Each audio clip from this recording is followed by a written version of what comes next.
Akwụkwọ n'ọgụgụ isi nke 22. Ụmụ Izrel wee bulie ije, maa ụlọ ikwu ha n'ala ihe na-adịghị nke Moab n'ofe Jọdan na nso Jeriko. Belak nwa Zipoa wee hụ ihe niile Izrel merere ndị Amọrait.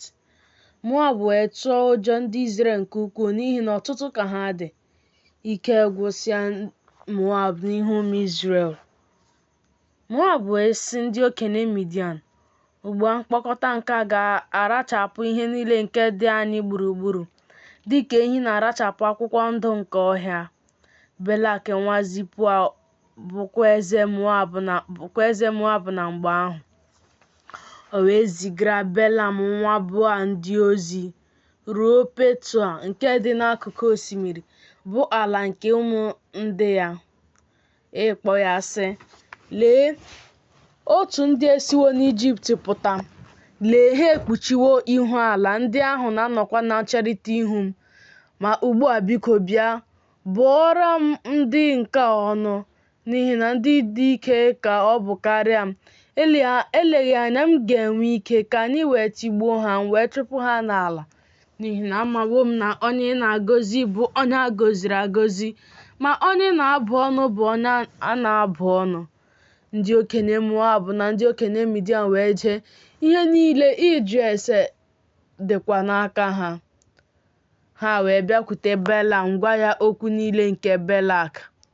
O wee sị ha, nọọnụ ọnọdụ abalị n'ebe a n'abalị a, m ga-eweghachikwara unu okwu dịka Jehova si agwa m okwu. Ndị isi Moab wee nọnyere Belam. Chineke wee bịakwute Belam sị, olee ndị bụ ndị ikom ndị a nọnyere gị? Belam wee sị Chineke, Belak nwa Zipoa bụ eze Moab eziteworo m ozi sị, lee, ndị ahụ nke si n'Ijipt pụta, ọ na-ekpuchikwa ihu ala.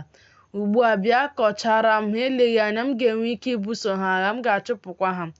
Chineke wee sị Belam, esola ha jee, abụla ndị Izrel ọnụ, n'ihi na ndị a gọziri agọzi ka ha bụ.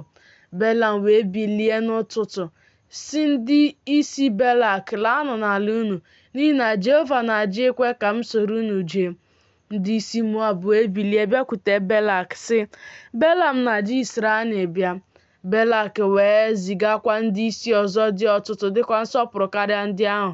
Ha wee bịakwute Belam sị ya, otu a ka Belak nwa Zipoa sịrị, biko ekwela ka ihe gbochie gị bịakwute m, n'ihi na m ghaghị ịsọpụrụ gị nke ukwuu.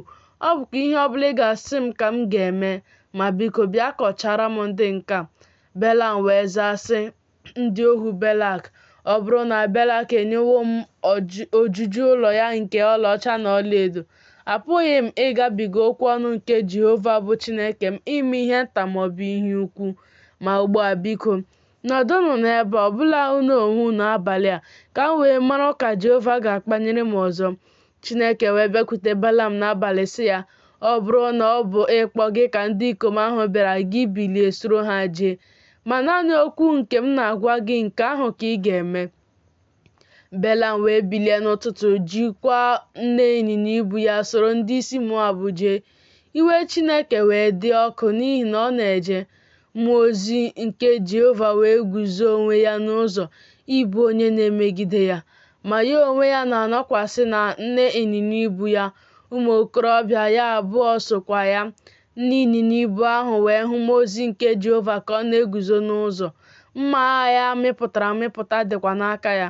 Nne ịnyịnya ibu ahụ wee wezuga onwe ya n'ụzọ jee n'ọhịa. Belam wee tie nne ịnyịnya ibu ahụ ihe iwezuga ya baa n'ụzọ. Mmụọ ozi nke Jehova wee guzo n'ụzọ dị warawara n'etiti ubi vaịn. Ogige dị n'otu akụkụ, ogige dịkwa n'akụkụ nke ọzọ. Nne ịnyịnya ibu ahụ wee hụ mmụọ ozi nke Jehova wee nụba onwe ya na mgbidi, nụbakwa ụkwụ Belam na mgbidi ahụ, wee tie ya ihe ọzọ. Mmụọ ozi nke Jehova wee gabiga ọzọ guzo n'ebe dị mkpa, ebe ụzọ na-adịghị mmadụ ga-ewezuga onwe ya gaa n'aka nri maọbụ n'aka ekpe. Nne ịnyịnya ibu ahụ wee hụ mmụọ ozi nke Jehova wee makpuru n'okpuru Belam.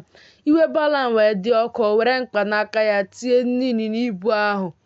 Jehova wee saghee ọnụ nne ịnyịnya ibu ahụ, o wee sị Belam, gịnị ka m meworo gị na itiwo m ihe ugboro atọ ndị a? Belam wee sị nne ịnyịnya ibu ahụ, n'ihi na ị kwara m emo.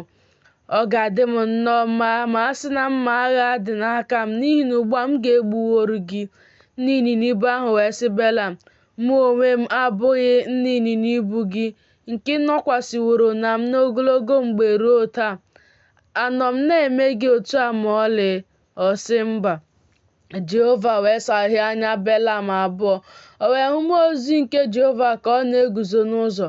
Mma agha ya mịpụta dịkwa n'aka ya. O wee rube isi kpọọ isi ala n'ihu ya. Mmụọ ozi nke Jehova wee sị ya, n'ihi gịnị ka ị tiworo ndị ịnyịnya ibu gị ihe ugboro atọ ndị a? Lee, mụ onwe m amịpụtawo ịbụ onye mmegide, n'ihi na ụzọ gị na-arịda na mbibi n'ihu m.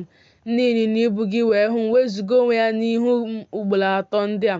Ọ bụrụ na o wezuga ya onwe ya site n'ihu m, n'ezie, ugbu a ọ bụkwa gị onwe gị ka m ga-egbuwori, ma ya onwe ya ka m ga-emewori ka ọ dị ndụ.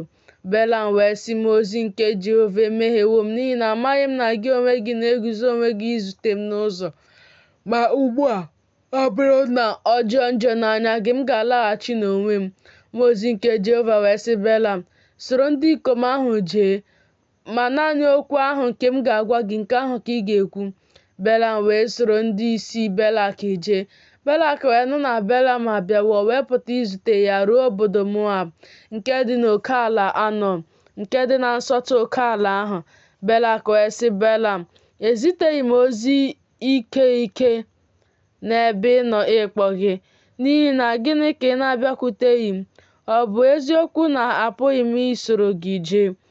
Belam wee sị Belak, abịakwutewo m gị ugbu a, ọ dị ike ọbụla m nwere ikwu ihe ọbụla? Okwu ahụ nke Chineke ga-etinye n'ọnụ m, nke ahụ ka m ga-ekwu. Belam wee soro Belak jee ka ha wee bịaruo Kiriat Huzot.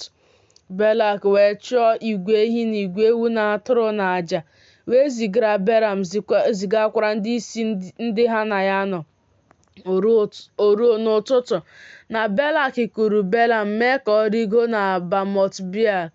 O wee si n'ebe ahụ hụ nsọtụ ndị Izrel.